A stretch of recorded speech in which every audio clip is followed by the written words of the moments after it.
मैं आज इस सदन में खड़ा होकर हाशिए पर मौजूद देश के लाखों SC, ST और माइनॉरिटी के छात्रों की तरफ से यूपीए की चेयरपर्सन रही श्रीमती सोनिया गांधी जी और पूर्व प्रधानमंत्री डॉक्टर मनमोहन सिंह साहब को सैल्यूट करूंगा, जिनकी कोशिशों से सच्चर कमेटी की सिफारिशों के बाद 2009 में कोचिंगों के अभाव में प्रतियोगी परीक्षाओं में हिस्सा न ले पाने वाले SC, ST और माइनॉरिटी के छात्रों के लिए रेजिडेंशियल कोचिंग एकेडमी शुरू की गई थी। डॉक्टर भीमराव अंबेडकर यूनिवर्सिटी, मानू हैदराबाद, AMU अलीगढ़, जामिया हमदर्द और जामिया मिल्लिया यूनिवर्सिटी में दूर दराज गांव से आने वाले बच्चों ने महंगी यूपीएससी कोचिंगों के बजाय भारत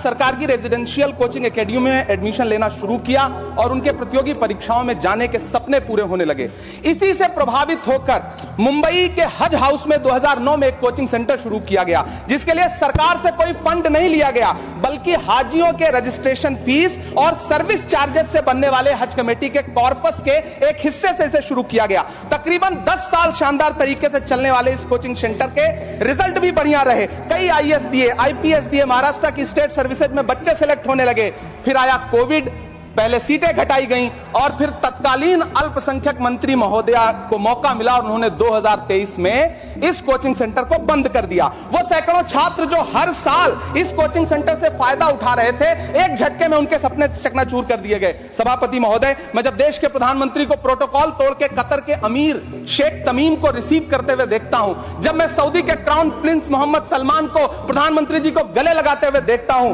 तो सोचता हूं कि काश प्रधानमंत्री जी अपने देश के गरीब भारतीय